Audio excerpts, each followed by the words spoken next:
मस्त ये दोबारा काट के आवाज वापस आ रही है। ठीक है भाई, आपको नाश्ता में अम्मी से भगा दे यार।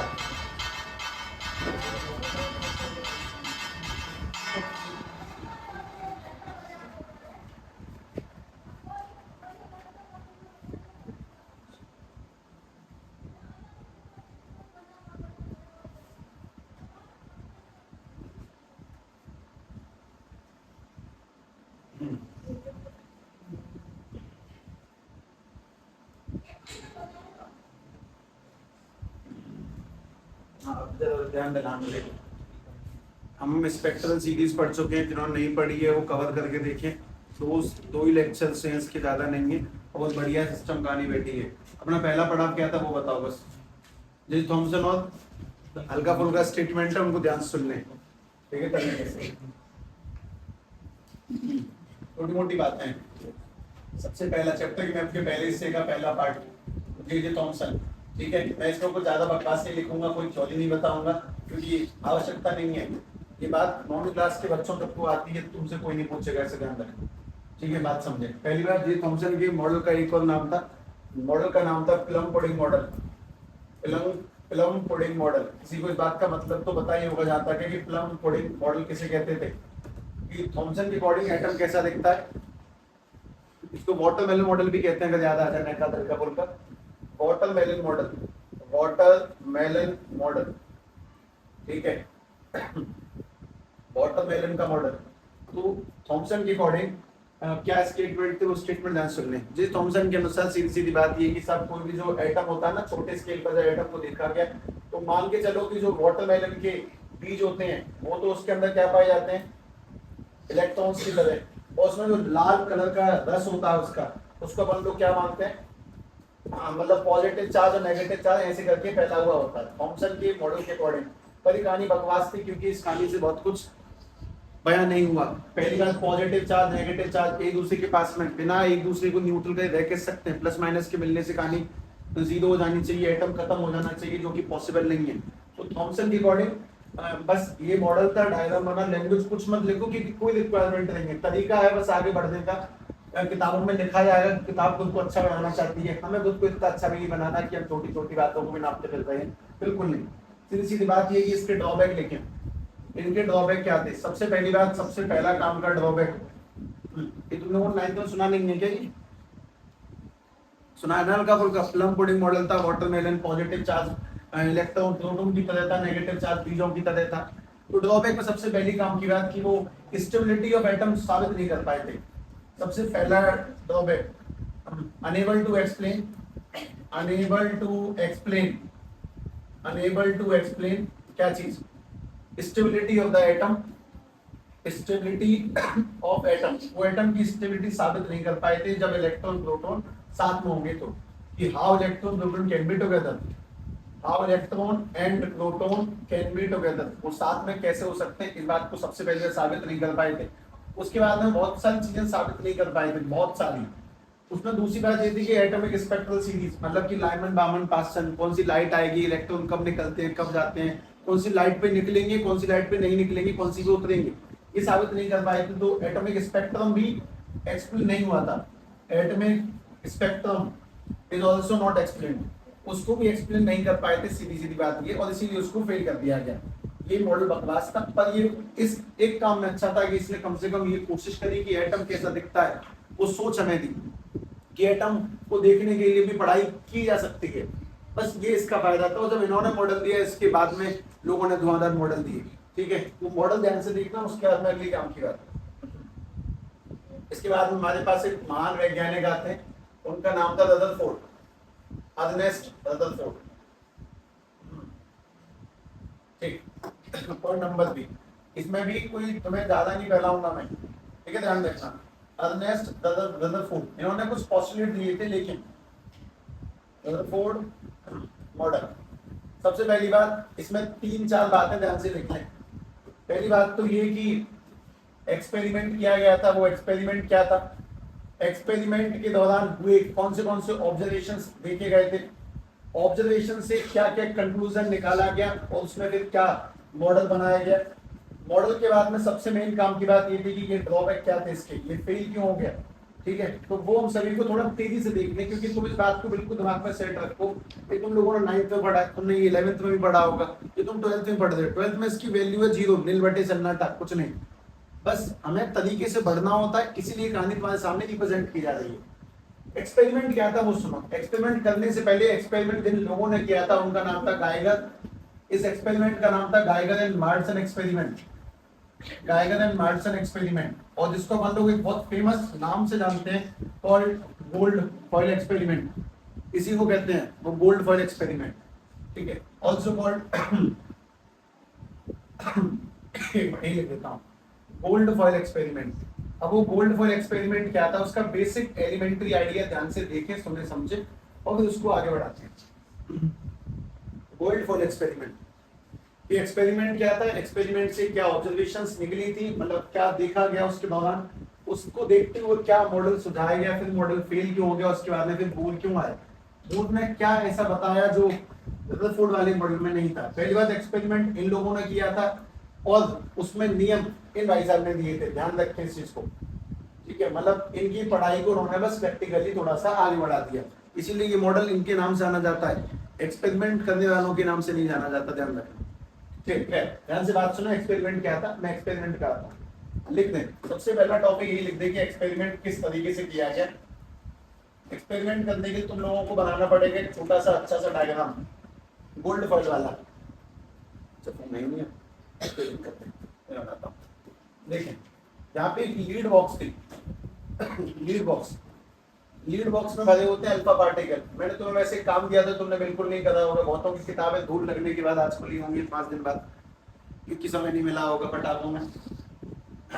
तो अल्फा पार्टिकल किसे कहते हैं, अल्फा पार्टिकल पे कितना चार्ज पाया जाता है, डबल ऑफ इलेक्ट्रॉन, ध्यान रखें। अगर इलेक्ट्रॉन पे चार्ज है 1.6 10 19 माइनस के कूलम, तो अल्फा पार्टिकल कितना पाया जाता है, दुगना, 16 तो नहीं 32 10 की पावर माइनस के 19 कूलम। मतलब अल्फा पार्टिकल पे कुछ चार्ज बोलेगा तो 2 इलेक्ट्रॉन 2e, इलेक्ट्रॉन पे कितना ओनली 1e।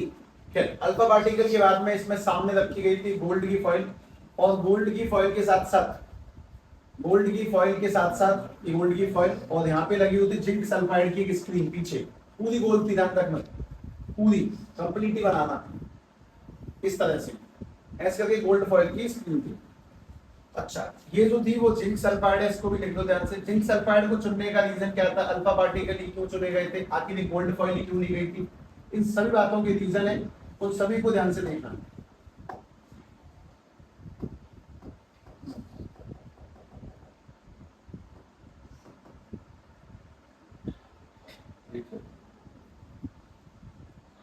गोल्ड फॉइल, इन सबके रीजन सुने। सबसे पहले अल्फा पार्टिकल में कितने अल्फा पार्टिकल से छोड़े गए थे, कोई नंबर, कोई काउंटिंग, इसने गलती सुन लिया, वरना मैं तो तुम्हें समझा ही दूंगा जो भी बातें होने वाली है, पर मैं शायद थोड़ा तेज रहूंगा।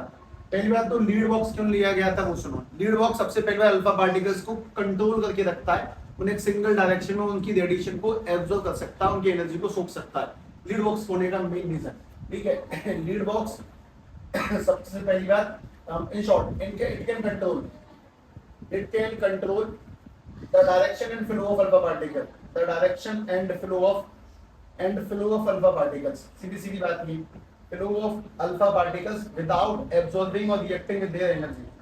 ये alpha particles को एक डायरेक्शन में रख सकता है कि कहाँ किस जगह किस तरह से बढ़ना है। गोल्ड फॉइल को लेने का reason, gold foil highly dense होती है। गोल्ड के करंटली रेट किसी को अंदाजा है तो बता दो, नहीं तो मैं बता देता हूँ, 1,33,000 करंट रेट, जो कि आज से 5 महीने पहले तक शायद 86,000 के आसपास था, ठीक। तो करंटली ये, अगर किसी में फ्यूचर देखने की ताकत होती तो वो दुनिया में बहुत ज्यादा पैसे वाला बन सकता था, बस उसे ही पता लगाना था कि कौन सी प्राइस आगे बढ़ने वाली है, उसको पहले खरीद लो बाद में बेच दो, वो क्या काम करता। खैर, एक काम कीजिए, गोल्ड फॉइल को लेने का रीजन हाईली डेंस था, हाईली डेंस का मतलब कि इसमें खोखलापन कहीं नहीं है, आर पार जाने के लिए तुम्हें गोल्ड से टकरा के जाना पड़ेगा। गोल्ड में कुछ ऐसे भी कुछ बातें बोली जाती है, 10 ग्राम जन 2 ग्राम कितना 2 किलोमीटर तक खिंच सकता बिना टूटे, इतना डेंस है, ठीक है। मतलब 1 तोला सोना ही उन पे कुंडलों पे जन कहाँ जगह फैल जाता है, चमकता है 1 तोले से, मतलब 1 तोला कितना होता है, सिक्कों के बराबर, सिक्के, एक सिक्के का वजन इतना फैल जाता है कि वो पूरी पूरी चेन पे चढ़ जाएगा। तो बाकी किसी धातु को इतने अच्छे से नहीं फैला सकते।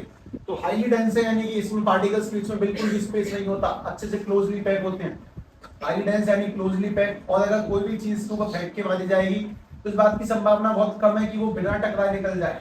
मतलब समझो, गोल्ड फॉल लेने का रीजन, इस बात की संभावना बहुत ज्यादा कम है कि वो उससे बिना टकराए निकल जाए, टकरा के जाना ही पड़ेगा, क्योंकि गोल्ड बहुत ज्यादा डेंस होता है, बहुत ज्यादा।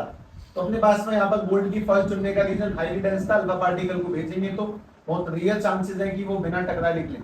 और उसके साथ साथ पीछे एक चीज लगी हुई थी जिसका नाम था जिंक सल्फाइड। जिंक सल्फाइड का बहुत अच्छा benefit, it have shiny appearance, shiny effect, it has shiny effect या फिर कह लो अपीयरेंस। जब इस पर अल्फा पार्टिकल या फिर कह लो चार्ज पार्टिकल टकराते हैं, when charge particle hits, when charge particle hit, जब इस पे चार्ज पार्टिकल हिट करेंगे तो ये चमकती है, अच्छे से चमकती है। ठीक है, वैसे थोड़ा सा क्लैश मिला मुझे एक चीज के अंदर की 9th क्लास की बुक में लिखी हुई 12,000 अल्फा पार्टिकल, 9th में 12,000 अल्फा पार्टिकल्स ही पढ़ाए जाते हैं। मॉडर्न एविएशन को 8,000 दे रखे थे, तो बहुत जगह पे ढूंढा तो मिक्स मिल रहे थे, कहीं 12 कहीं 8। मैं 12 के साथ जाऊंगा, एनसीईआरटी के साथ। ठीक है, ध्यान से बात सुनो। अब इसके साथ साथ एक छोटी सी बात और थी, इसके पीछे लगे हुए थे डिटेक्टर। डिटेक्टर पूरी स्क्रीन पर कनेक्ट होते हैं, ध्यान रखें हर जगह पर। मैं स्पेस देके बना रहा हूं, उसका मतलब ये नहीं कि ऊपर है नहीं, हर जगह पे पूरी की पूरी जिंक सल्फाइड की लेयर से अटैच थे डिटेक्टर। इनका मेन काम था ये काउंट करना है कितने अल्फा पार्टिकल यहाँ तक पहुंच रहे हैं। ठीक, इस डायग्राम को थोड़ा सा अलग स्केल पर भी देख लेते तो ज्यादा अच्छा रहता।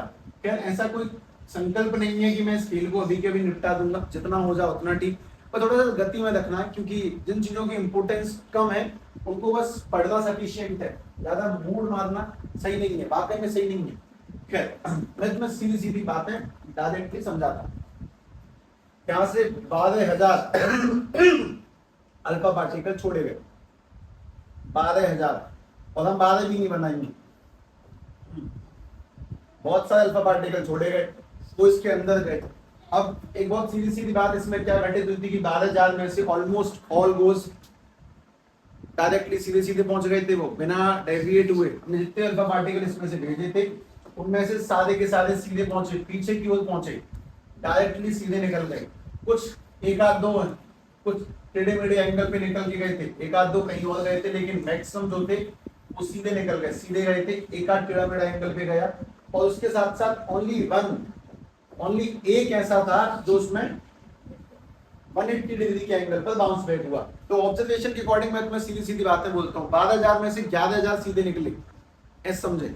11,000 में सब कितने बचे रह गए, 1,000 बचे। 999 अलग अलग एंगलों पे गए, और सिर्फ एक वापस आया था। ये वो ऑब्जर्वेशन है जो एक्सपेरिमेंट के दौरान घटित हुई थी।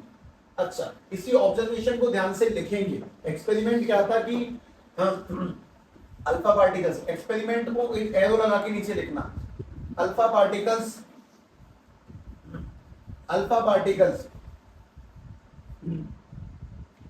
bombarded over the gold foil, over the thin gold foil nucleus, इसको गोल्ड फॉइल पर बॉम्बार्ड किया गया। ठीक है, ये एक्सपेरिमेंट था, which gives some unique results, जिससे कुछ अलग से रिजल्ट मिले। अब वो रिजल्ट क्या थे वो ध्यान से देखना। वो रिजल्ट ये थे, सबसे पहला ऑब्जर्वेशन सुने, उस एक्सपेरिमेंट में हम लोगों ने कुछ ऑब्जर्व किया, तो ऑब्जर्वेशन क्या थी, उससे क्या कंक्लूजन निकले और वो बातें कैसे बनी। तो सबसे पहला ऑब्जर्वेशन ये था कि सब 12,000 फेंके गए गोल्ड फॉइल में से, और ये बात तो बिल्कुल मान के चल सकते हैं गोल्ड फॉइल में जगह नहीं होती, वो हाईली डेंस है, ऐसा नहीं हो सकता कि कोई पार्टिकल बिना गोल्ड फॉइल से टकरा के आगे बढ़ गया हो। तो 12,000 में से 11,000 सीधे जाने का मतलब क्या था, पहले ऑब्जर्वेशन सुनो। ऑलमोस्ट 90% मैंने शब्द का इस्तेमाल किया है, लेकिन इसका करेक्ट वर्ड है major alpha particle, majority of alpha particles वो अनडेविएटेड, पास अनडेविएटेड, वो गोल्ड फॉइल में से पास हो गए बिना भटके। अनडेविएटेड, वो सीधे सीधे पाथ निकल गए बिना किसी मोड़ मुड़ाव के, बिना किसी टकराव के, वो सीधे सीधे पाथ निकले। उसमें से कुछ फ्यू, अफ्यू मतलब बहुत कम मात्रा में, तो कुछ छोटे मोटे एक आध संख्या में, a few particles deviate at some angles, a few particles deviate at some angles, कुछ थे जो एक आध दो एंगल मतलब हल्के फुल्के एंगलों पे डेविएट हो गए, डेविएट एट सम एंगल, कुछ एंगल पे डेविएट हुए, कुछ एक्यूट एंगल पे डेविएट हुए, कुछ ऑब्ट्यूज एंगल पे डेविएट हुए, यानी कि कुछ हल्का फुल्का भाग रहे थे, नेक हल्का सा टेढ़ा हो गए, कुछ ज्यादा टेढ़ा हो गए। और उसके बाद में एक काम की बात, only one out of them, only one out of all, only one out of all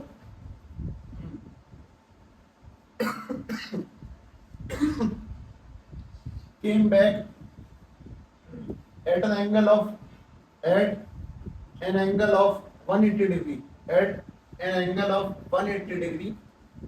बस एक था जो वापस निकल के आया था। ये ऑब्जर्वेशन उन्होंने देखी एक्सपेरिमेंट के दौरान। अच्छा बात ये भी सुन लो ध्यान से कि एक्सपेरिमेंट जिसे तुम घटाकर लेके जा रहे हो एक बार में नहीं हो गया था, ठीक है। और मैं बता दूं तुमसे, अगर बोल दूं कि तुम आज कर लो, तुम घर वालों से आज कह दो कि मुझे गोल्ड फल दिला दो, मुझे एक्सपेरिमेंट करना है, तो तुम्हें 2 थप्पड़ में चुप कर देंगे, सीधी सीधी बात। गोल्ड फल वो भी एक्सपेरिमेंट के लिए नहीं ले सकते ना, किसी जमाने की बात है। पैसे वाले व्यक्ति थे जिनका नाम पीछे लिखा हुआ है, ठीक है, बिजनेसमैन आदमी थे, बढ़िया बढ़िया मोटा पैसा था, तो खाली समय में आदमी एक्सपेरिमेंट कर रहा था, वो भी गोल्ड जैसी चीजों पर। तुम आज करके दिखा दो, ठीक है। और एक आध बार में नहीं हो गया कि आज ही एक बार में आज ही मैं सारा काम खत्म कर दिया, नहीं। कितनी गोल्ड फल बर्बाद हुई होंगी। मैंने तब मतलब स्टडी नहीं करी है पीछे जाकर कि कितनी बार एक्सपेरिमेंट किया, कितनी बार फेल हुआ, आई डोंट नो। और मुझे इतना यकीन है कि एक बार में नहीं हुआ होगा, बहुत बार ट्राई करे होंगे और एक ही गोल्ड फल से नहीं हुआ होगा। तो हम लोगों की तरह नहीं है कि वायरों को जोड़ने के लिए टेप मार देते हैं, सोल्डिंग करते हैं, वो मतलब काम सिस्टमेटिक होता है। तो एक आध बार में काम नहीं बना होगा, बहुत महंगा काम है, बहुत बढ़िया होते हैं एक्सपेरिमेंट, उनसे आज तक हम पढ़ाई कर रहे हैं। खैर काम की चीज ये कि ऐसा तो नहीं है कि तुम पहली बार सुन रहे हो कि मतलब मेजॉरिटी में सीधे सीधे पार निकल गए, कुछ हल्के फुल्के deviate, only one out of all came back. और इससे क्या कंक्लूजन निकला, इससे पहले जो कंक्लूजन निकला वो सुने। मैं उसको कंक्लूजन की फॉर्म में देना नहीं चाहता क्योंकि रिपीटेड लगता है, जब मैं मॉडल लिखूंगा तो ये लिखता हूं, ठीक है। विद दिस एक्सपेरिमेंट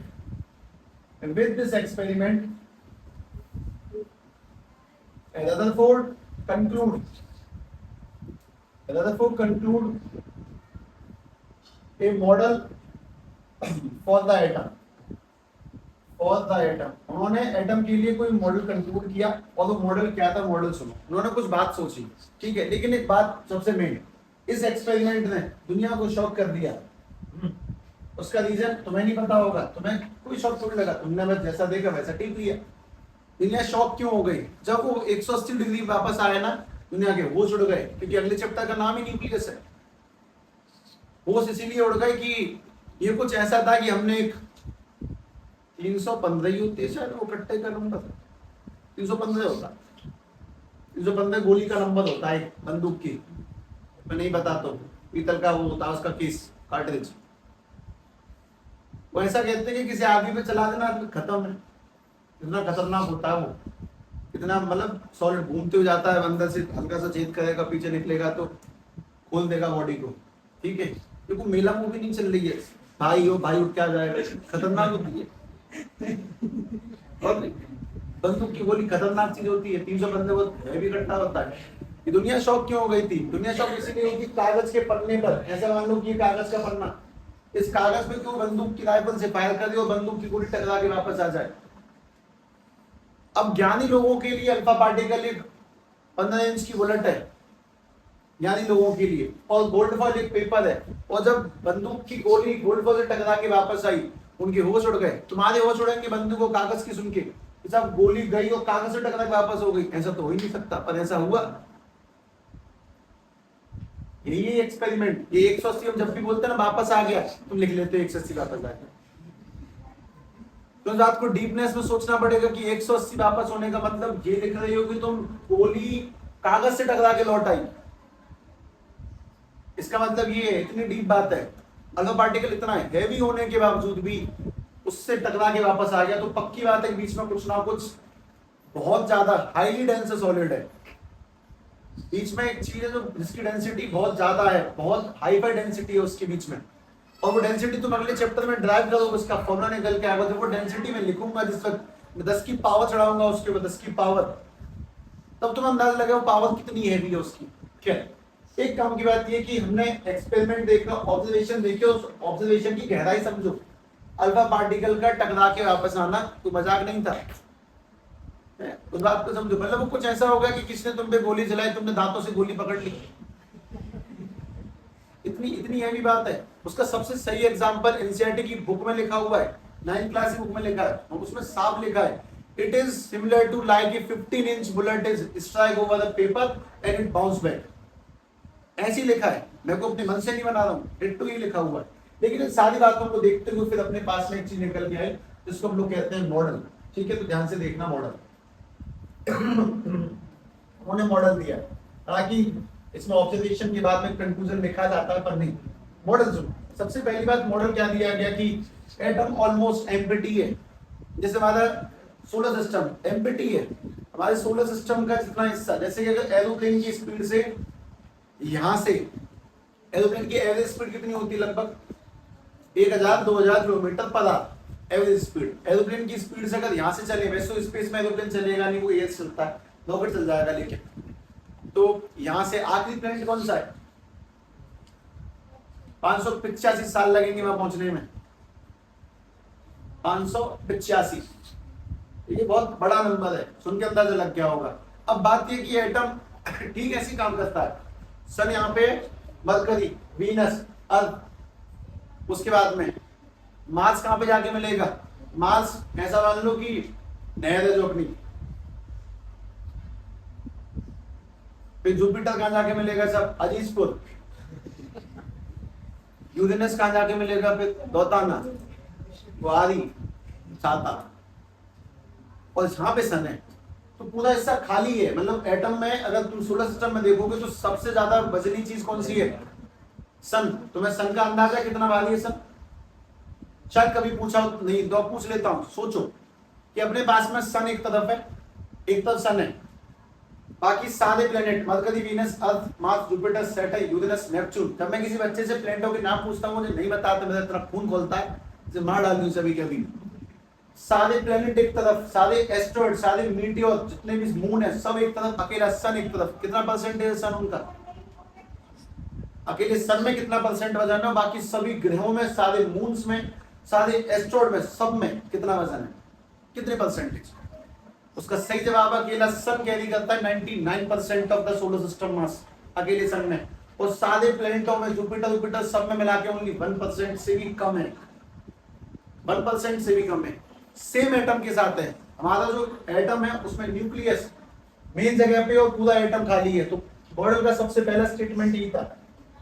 पहले मैं कंक्लूजन लिखता हूं, मुझे से पचेगा नहीं बिना कंक्लूजन शब्द का इस्तेमाल की, हैबिट की बात है, सीधी सीधी बात। कंक्लूजन सुने, उन्होंने क्या कंक्लूजन निकाला। सबसे पहला conclusion,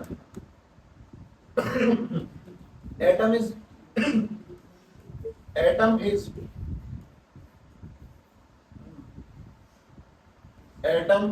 almost empty.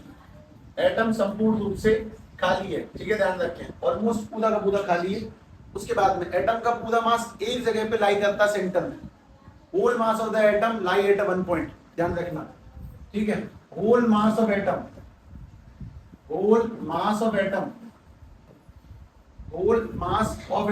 Lie at the centre with a very high density, in very high density, बहुत ज्यादा डेंसिटी में उसका मास सेंटर में लाई करता है। और उसी को अपन लोग क्या बोलते हैं, उसको अपन लोग बोलते हैं न्यूक्लियस। दैट जगह इज कॉल्ड न्यूक्लियस। जिस जगह पे एटम का पूरा मास लाई करेगा उसको हम लोग न्यूक्लियस कहते हैं। जिस जगह पे पूरे एटम का मास आता है, बिल्कुल totally similar to the solar system.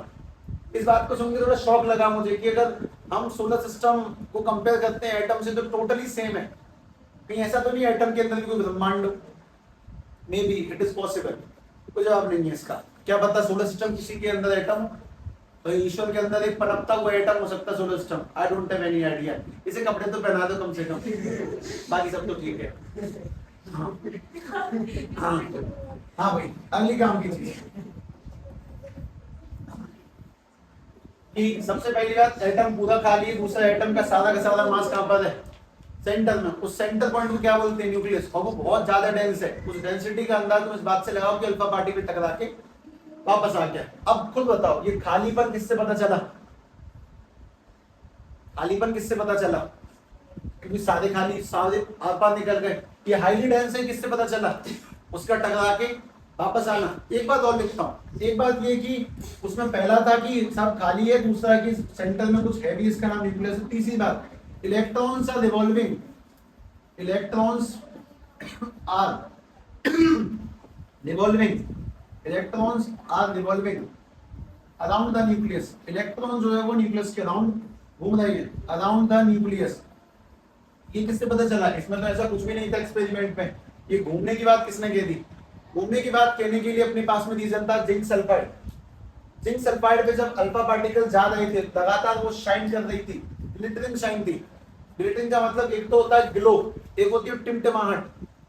टिमटिमाहट यानी लाइट का आना बंद होना, आना बंद होना। जैसे कि अगर बार बार जब यहाँ से लाइट जा रही है तो घूमते इलेक्ट्रॉन्स बार बार किसके रास्ते में आएंगे, अल्फा पार्टिकल रास्ते में आएंगे। घूमते इलेक्ट्रॉन बार बार अल्फा पार्टिकल के रास्ते में आएंगे, और जब वो अल्फा पार्टिकल के रास्ते में आएंगे तो इसके पीछे झिलमिलाहट मचेगी। एक बार में रोशनी नहीं पहुंचेगी, रोशनी बार बार पहुंच रही होगी, तो वो झिलमिलाहट से ही कंफर्म हुआ कि कुछ तो है बार बार जो अल्फा पार्टिकल के रास्ते में अटक रहा है। बार बार आता है निकल जाता है, फिर से आया फिर से निकल गया। तो ये जो जिंक सल्फाइड की लेयर थी, इसकी लगातार ग्लिटरिंग शाइन इस बात का सबूत होती है कि इलेक्ट्रॉन्स उसके चारों ओर घूम रहे थे। ठीक है, इस बात को ध्यान से लिखें। ये किस कहानी से पता चला, ये पता चला जिंक सल्फाइड के ट्विंकलिंग इफेक्ट से, जिंक सल्फाइड के ट्विंकलिंग या फिर कह लो ग्लिटरिंग ग्लो से, ट्विंकलिंग और ग्लिटरिंग शाइन से, चमकती हुई टिमटिमाहट से पता चला था कि उसके चारों इलेक्ट्रॉन घूम रहा है। एक बात ये, और इन दोनों तीनों बातों को मिलाते हुए फाइनली एक मॉडल तैयार होता है जिसमें हमने एटम की शेप को कुछ इस फॉर्म में देखा। ये बिल्कुल ऐसे दिख रही होगा।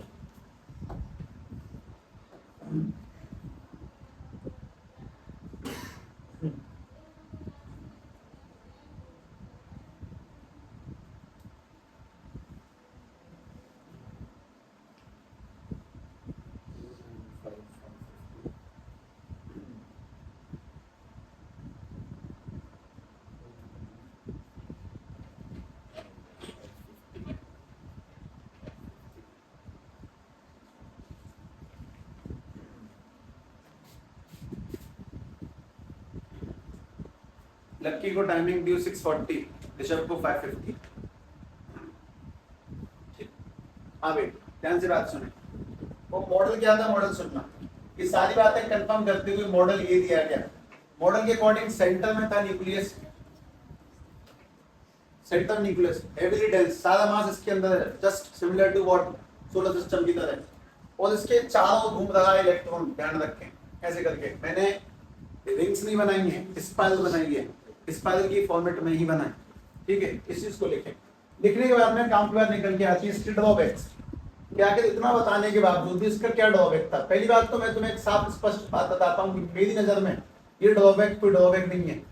ठीक है, हाँ छोटी मोटी कमियां रह गई थी, और शायद इन्हीं कमियों की वजह से यहाँ पे ड्रॉबैक शब्द का इस्तेमाल किया जाता, फेलियर्स का नहीं। फेलियर नहीं है फेलियर तो वो जो कुछ भी अचीव ना करे, बहुत बढ़िया अचीव कराता। नेक 19 पूछ रह गया तो किसी ने आके थोड़ी सी बकवास कर दी, बात बन गई। तो वो ड्रॉबैक क्या था, ड्रॉबैक सबसे पहला तो ये था कि he is also unable to explain, he is unable to explain atomic spectrum। ये इलेक्ट्रॉन की ट्रांजिशन को साबित नहीं कर पाए थे। इलेक्ट्रॉन आखिर लाइट को एब्जॉर्ब करके इलेक्ट्रॉन ऊपर क्यों जाता है, नीचे क्यों आता है, कौन सी से जाएगा, कौन सी से नहीं जाएगा, उसमें से कौन सी लाइटें निकलेंगी, मतलब लाइमन बामन पास्चन क्या चीज है, ये सब कुछ ये अपनी इस कहानी से एक्सप्लेन नहीं कर पाए थे कुल मिला के। और इस पूरी बकवास को हम 2 से 3 शब्दों में उतार देते हैं। उस शब्द है कि unable to explain atomic spectrum, unable to explain atomic spectra. Atomic spectra यानी कि वो लाइमन बामन पास्चन इलेक्ट्रॉन का ट्रांजिशन एक्सप्लेन नहीं कर पाए थे, और बहुत अच्छे आदमी थे। इस मामले में अच्छे थे कि अगर नहीं कर पाए थे तो माना कि नहीं कर पाए थे, किसी मूर्ख इंसान की तरह ये नहीं बोला कि तरबूज होता है, बकवास बात नहीं करी थी, लॉजिकल बात है, मेरे पास इसका कोई जवाब नहीं है तो मैं मानता हूं कि मुझ पर एक्सप्लेन नहीं हुआ। तो इस बात को साबित नहीं कर पाए कि अगर लाइट आती है तो कौन सा इलेक्ट्रॉन कौन से ऑर्बिट में जाएगा, कैसे करके, वो सब कुछ नहीं बता पाए थे। एक छोटी सी कमी ये भी थी कि शायद उस बात में भी डाउटेड थे कि अगर इलेक्ट्रॉन घूमता है तो घूमेगा तो उसकी एनर्जी लॉस होगी, एनर्जी लॉस होगी तो किसी, मतलब कोई भी बॉडी किस चीज से घूमती है, एनर्जी से। अगर हम किसी सर्कल के चक्कर काटेंगे तो हम लोग थकेंगे, थकने के बाद में वक्त आएगा कि हम दौड़ते हैं तो अपने आप ही गिर जाएंगे, कोलैप्स कर जाएंगे। तो ये इस बात को समझा नहीं पाते, अगर इलेक्ट्रॉन घूम रहा है तो वो कोलैप्स क्यों नहीं करता, उसमें इन्फिनिट एनर्जी का सोर्स है क्या, और इन्फिनिट एनर्जी ऐसा कुछ नहीं है। अब ये इस बात को कह नहीं पाए, लेकिन जिसने इस बात को सुधारा बोध ने, एक्सप्लेन उसने भी नहीं करा, उसने बस सही शब्द का इस्तेमाल कर लिया था। इन्होंने एक बात नहीं बताई थी कि स्टेशनरी ऑर्बिट, जैसे कि सोलर सिस्टम में घूमने वाले सारे प्लेनेट सूरज के चारों घूमते हैं, घूमते वक्त ना वो एनर्जी गेन कर रहे होते हैं ना एनर्जी लॉस कर रहे होते हैं, क्योंकि उनको घुमाने वाली फोर्स कौन सी होती है, न्यूक्लियर फोर्स। वैसे ही करके ये शब्द का इस्तेमाल नहीं कर पाए थे कि वो एक फिक्स ऑर्बिट में घूमते हैं, आर कॉल्ड स्टेशनरी ऑर्बिट। उन्होंने बोल के पोस्टुलेट में एक बात लिखी है कहीं पे, स्टेशनरी ऑर्बिट, इसमें ये बात लिखी हुई है कि while revolving electron neither radiate energy no gain energy. इनसे सवाल पूछा गया कि इलेक्ट्रॉन किसी वक्त पे आके थकेगा और गिर जाएगा, खत्म हो जाएगा एटम, इसे एक्सपेक्ट कर सकते हो? तो वो शब्द इस्तेमाल नहीं कर पाए कि स्टेशनरी ऑर्बिट होता है। कोई उससे ज्यादा नहीं पूछ सकता है स्टेशनरी क्यों होता है, तो जिंदा क्यों है, दुनिया घूम क्यों रही है, हम ये बात सोच क्यों रहे हैं, हमें करके क्या कर लेंगे, सवालों को कोई अंत नहीं है भाई। बस एक शब्द का इस्तेमाल नहीं कर पाया क्योंकि उसको लगा कि कोई लॉजिकल जवाब देना होता है, पर उस बात को नहीं समझा कि लॉजिकल जवाब हर जगह काम नहीं आते। लोगों को बेवकूफ बनाने के लिए कुछ शब्दों का प्रयोग करो, आगे बढ़ जाओ, ठीक है। कुछ मंत्रों का उच्चारण इसीलिए किया जाता है, कुछ बोलने के लिए नहीं बचता, यहाँ पूजा चल रही है, लगना चाहिए पूजा चल रही है, ये वही वाली बात थी स्टेशनरी ऑर्बिट। तो इस कहानी को कुछ ऐसे करके सेट किया है, he is unable to explain, unable to explain भी आता है, unable to explain collapse of electron, collapse of electron while revolving, unable to explain collapse of electron while revolving, while revolving। हम इसका तवा छीन लगा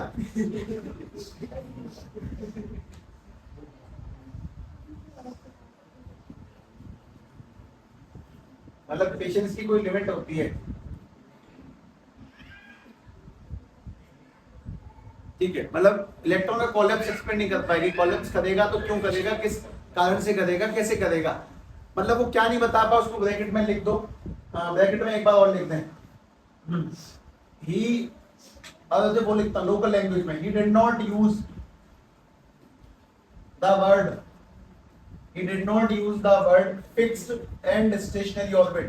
भाई बस इस शब्द का इस्तेमाल नहीं कर पाया, फिक्स और स्टेशनरी ऑर्बिट शब्द का इस्तेमाल करने में असमर्थ था। उसने ये बात नहीं बोली कि ऑर्बिट फिक्स होता है, फिक्स जगह पे घूमते हैं, इस पैदल में नहीं घूमते। उन्हें बस ये बोलना था कि फिक्स घूम रहे हैं, ठीक है। ऐसा नहीं है कि मतलब इनके अकॉर्डिंग क्या था कि अगर तुमने कभी बाल्टी में हाथ घुमा के वो बना दिया भवंडर सा, तो उसमें किसी चीज को किनारे पे छोड़ो, वो घूमते घूमते कहां चली जाएगी, अंदर चली जाएगी। तो लोगों ने माना कि इलेक्ट्रॉन ऐसे घूमते हैं, जबकि असली तरीका क्या है, पृथ्वी कैसे घूमती है, पृथ्वी का एक फिक्स ऑर्बिट है, वो उसी में घूमती है। एटम को बवंडर नहीं है कि वहां से घूमते घूमते इलेक्ट्रॉन अंदर निकल जाएंगे फिर बाहर निकल जाएंगे। उन्होंने ये नहीं बोला कि फिक्स चक्कर काटता है इलेक्ट्रॉन, यहां से वहीं जाएगा। बस इस बात में एक्सप्लेन थोड़ा सा दिक्कत हो गई, कोई नहीं। और तीसरी बात जो तो आज तक एक प्रॉब्लम बनी हुई है, पर फिर भी इनमें भी लगाना पड़ेगा हम लोगों को, this is valid only for the hydrogen, ठीक है। ये हाइड्रोजन एक्सपेरिमेंटेड था, हाइड्रोजन पे एक्सपेरिमेंट था, वहीं तक वैलिड था। Hydrogen experimented also valid only there, also valid only there for all the properties, only there for all the properties, सारी प्रॉपर्टीज के लिए वो हाइड्रोजन पे ही वैलिड था। मतलब बाकी जगह पे प्रॉपर्टी सेटिस्फाई हो रही थी, बनाई नहीं थी, बस सारी बस हाइड्रोजन मानी जा रही थी। Valid only there for all the properties. बाकी बहुत सी बातें थी जो हाइड्रोजन को लेकर ही शुद्ध सीमित की जा रही थी और कहीं पे वैलिड नहीं था। तो तुम लोगों को सीधी सीधी बात है कि जो भी हम लिख रहे हैं ना इस कहानी को, पक्की बात है कि वो नोट्स वाली पीडीएफ में से एक बार पढ़े अवश्य। पढ़ना बहुत आवश्यक है। ये वो भाषा है जो समझ में अच्छी आती है, पर वो भाषा है जो नंबर बहुत अच्छे लेके जाती है। दोनों का मिलाप करना सीखो, उससे नंबर गेन होंगे, ऐसे नहीं आएंगे। सीधी सीधी बात ये। ठीक है, अगले पड़ाव पे चलता हूं मैं इसके साथ साथ।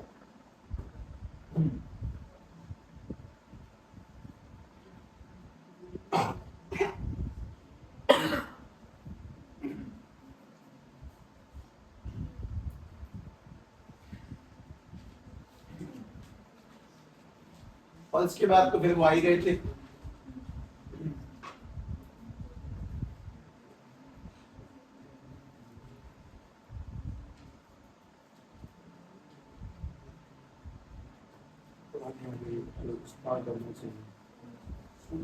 कोई गेम खेल रहा है क्या फोन में?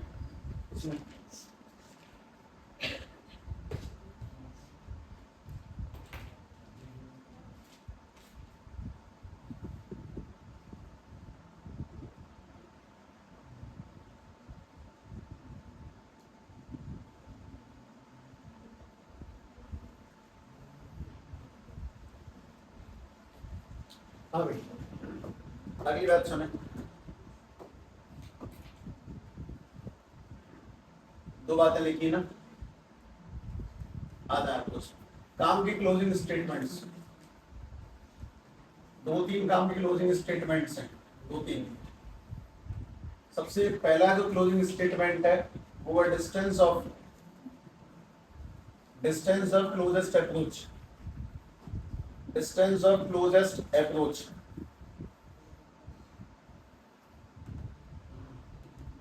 अगर पार्टिकल कौन सी डिस्टेंस तक अप्रोच कर सकता है न्यूक्लियस में, कहां तक आ सकता है, किससे आगे वो नहीं आ पाएगा।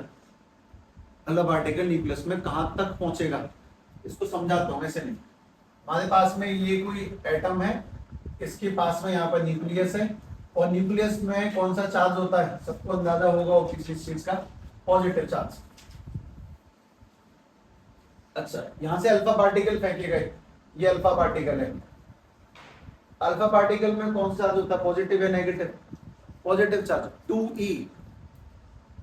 अल्फा पार्टिकल है 2e चार्ज, ध्यान रखिए इसमें 2e चार्ज है क्योंकि पॉजिटिव है।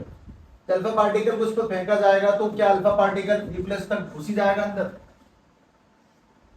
नहीं, क्यों? क्योंकि पॉजिटिव चार्ज क्या करेगा, रिपल्शन करेगा। तो एक जगह होगी जहां तक अल्फा पार्टिकल यहां तक पहुंच जाएगा। मान लो इस जगह तक अल्फा पार्टिकल पहुंच जाएगा और यहां से पहुंचने के बाद में वो वापस आएगा, बैक मारेगा।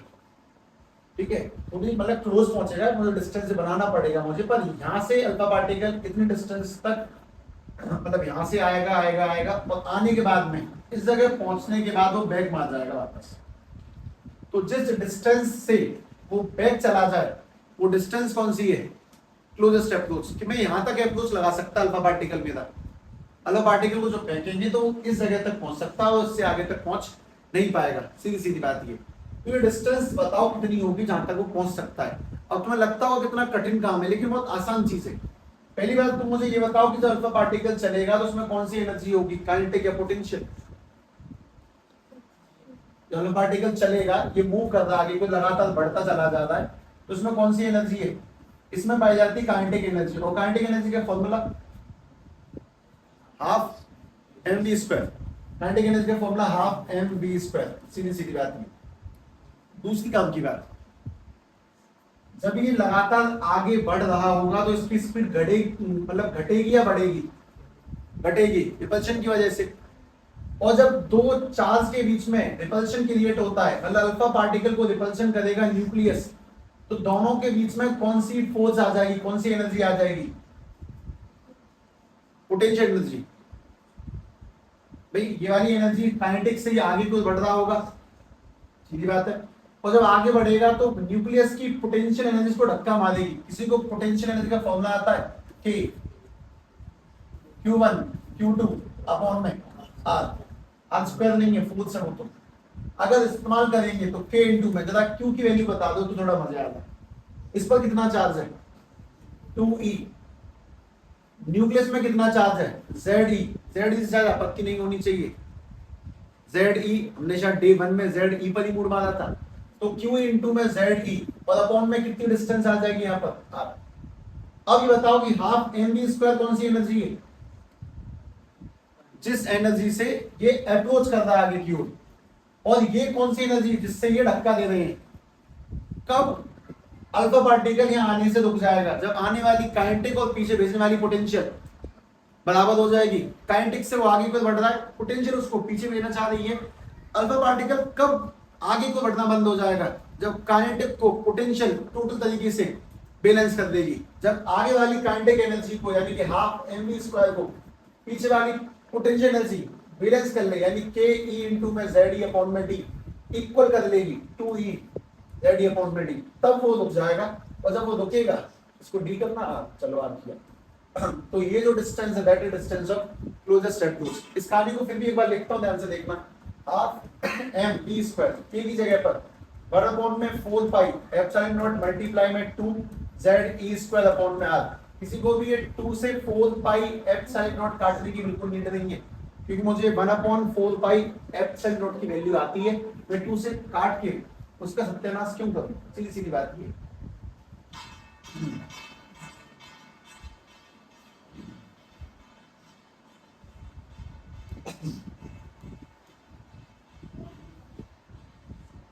बात को लॉजिकली पकड़े। कब अल्फा पार्टिकल आना बंद हो जाएगा, जब उसकी अप्रोच करने वाली काइनेटिक को पीछे भेजने वाली पोटेंशियल बैलेंस कर देगी।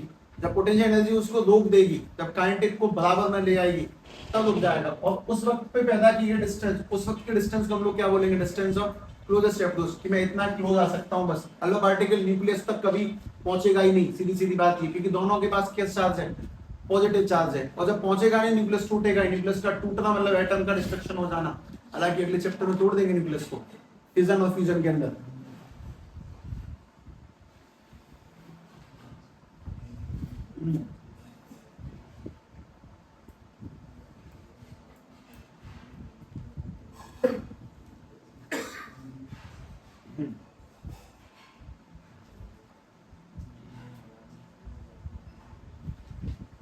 इसने पहले का नहीं देखा कि कुछ भी,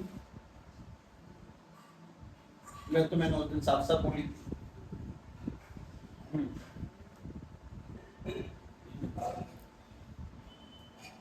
इसमें किसी को आर निकालने का तरीका पता है, डिस्टेंस कैसे निकलेगी?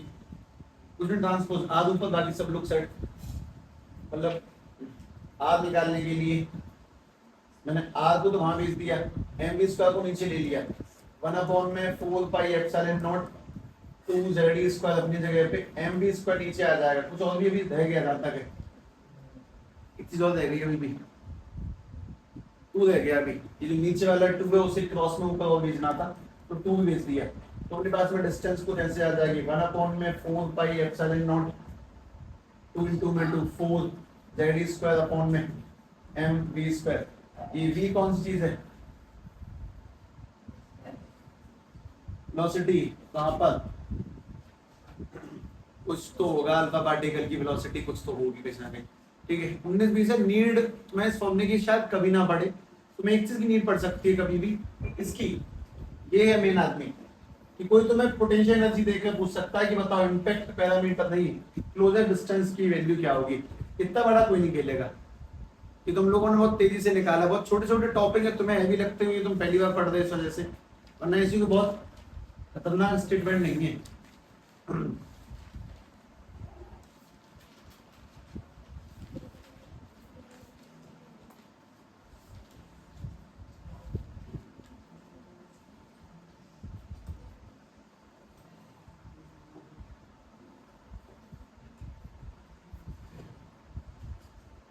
कोशिश का बिल्कुल ध्यान रखें, मैं कोई ज्यादा वेट नहीं करूंगा, सीधी बात, बहुत क्लियर कट स्टेटमेंट है। मैं तुम मुझे कल ऐसे दोगे, मैं परसों ऑर्डर कर दूंगा डायरेक्ट, बाद में जो बचे रह जाए वो बाद से करवा लें, सीधी सीधी बात। ठीक है, अपने पास में अगली 2-3 बातें क्या होने भी लिख लो। एक बात हम लोगों को पढ़नी, जिसका नाम है इम्पैक्ट पैरामीटर। इम्पैक्ट पैरामीटर दो फुल फॉर्म पढ़नी है हम लोगों को। एक इसका नाम है मेजर, एक इसका नाम है लेजर। मेजर की और लेजर की फुल फॉर्म क्या है वो सुन। मेजर और लेजर, लेजर तुम लोगों ने सुना भी होगा वैसे पहले कभी, मेजर नहीं सुना होगा, दोनों सुन लें। माइक्रोवेव किसे कहते हैं? चैप्टर 8 में आई थी, मुझे शायद उसी फ्रीक्वेंसी से याद से तुम्हें याद नहीं होगी, सेम जो पढ़ाया होगा। माइक्रोवेव कौन सी होती है? कुछ ध्यान है, कुछ काम वाम? क्या थर्मल इंफ्राएं, हीट वेव्स इंफ्राएं। मेजर पहले लेजर की देखो, एल माने लाइट, ए माने amplification, light amplification bye.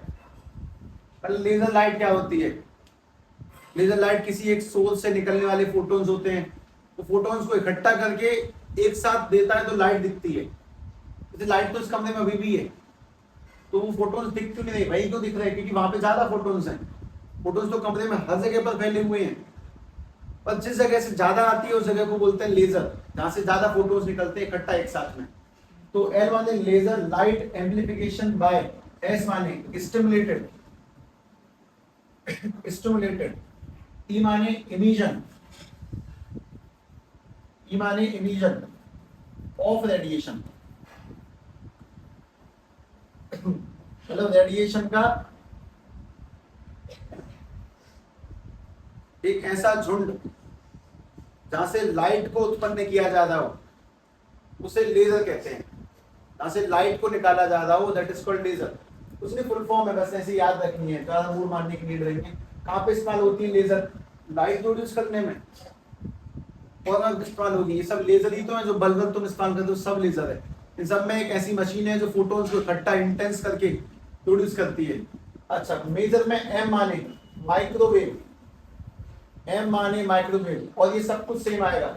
Amplification, microwave amplification by stimulated. इन सभी चैप्टरों में एक बहुत कॉमन सी बात ये भी है कि बहुत तेजी से निकलने वाले चैप्टर है। तुम लोग पुराना चैप्टर का होश नहीं जान पाते, अगले में पहुंच जाते हैं, इसीलिए बिना रिवीजन के आगे मत बढ़ो। आसान बात है, इसके लिए अपना मुंह काला मत करवाओ, याद होनी चाहिए। मेजर और लेजर की फुल फॉर्म, बहुत छोटी छोटी बात, कुछ तो होगा, मैंने दो फुल फॉर्म को अलग से मेंशन किया है, कुछ तो खासियत है पक्का।